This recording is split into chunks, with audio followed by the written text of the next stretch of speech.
Welcome in, I'm Zach Robinson. Today we're going to break down Carson Wentz game against the Carolina Panthers. We're going to take a look at behind the grade and exactly see how this thing shaked out for him. And we're going to look at the season first. We can see sitting there with an 80 overall grade, which is top 12 in the NFL right now. And then against the Carolina Panthers, we have a 67.1, slightly above average. Played really, really well through three quarters. The fourth quarter didn't go so well. We're going to show some of those forces into coverage late into that football game. But let's go ahead and dive into the film.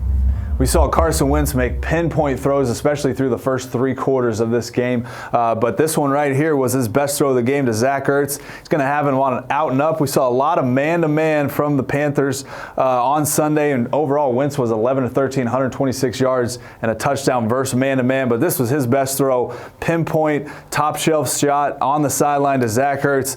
Definitely his best throw of the game. But just another good shot of it. Look at Wentz work the pocket here. Steps up into the pocket and then leaves it in a great spot for Ertz on the out and up. There's not much window to throw that football in, and he makes a great shot. Definitely his best throw of the game. The next best play, I thought, was his play down in the red zone to Dallas Goedert. The Eagles are going to come out, and they're going to motion Corey Clement out, and they're going to try to run a pick-rub play, which the Panthers do a great job passing off. This comes down to just two guys making a play with Wentz. You can actually see him thumb back Dallas Goedert to get back inside after he gets to the corner. But focus on Dallas Goedert here. He's going to the corner. Wentz thumbs him back in, makes a great shot. That was definitely one of his best plays of the game. Good to see Dallas Goedert get in the end zone. After playing three really clean and precise three quarters of football, Carson Wentz struggled a little bit in the fourth quarter. He was 7 for 10, 29 yards, just 2.9 yards per attempt. And this is one of those plays we're going to see the Eagles get exactly what they want here. They're going to motion out. They know it's man-to-man. They're going to get a great route from Alshon Jeffrey, leaves him at the line of scrimmage. Wentz has a lot of space to make this throw and ends up throwing it back into the defender's leverage. But let's take another shot here.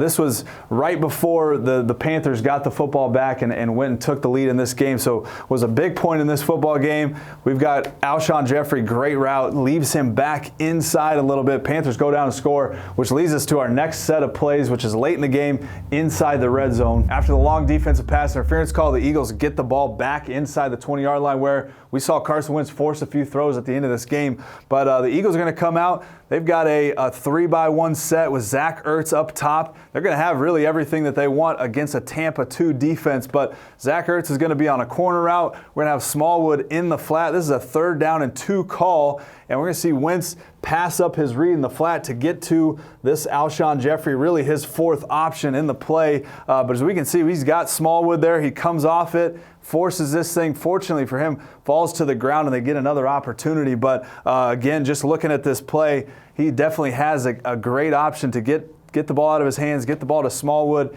He chooses to come off it, actually comes to his 3rd option on the shallow. It's not there. And then the forced Alshon Jeffrey ball falls incomplete. Box score does not show up as interception, but the Eagles get one last crack of it on this 4th and 2. They're going to try to get Zach Ertz on a quick out just to pick up this 1st down. He doesn't like it. He comes down here, gets kind of stuck in the pocket a little bit, and ultimately ends up fumbling the football in the pocket. But we're going to see that he does not like this throw to Ertz, and you can kind of see why. It is very tight. He comes back to Aguilar. He's actually got Alshon Jeffrey in the middle of the field there for that throw, but pocket gets tight, collapses on him. He gets stuck holding it a little bit, ultimately fumbles this football, and the game's over for the Eagles. But that kind of wraps up just explaining the grade behind Carson Wentz, 67.1 grade against the Carolina Panthers. For more, check out our YouTube channel, and you can always go to Premium Stats at ProFootballFocus.com.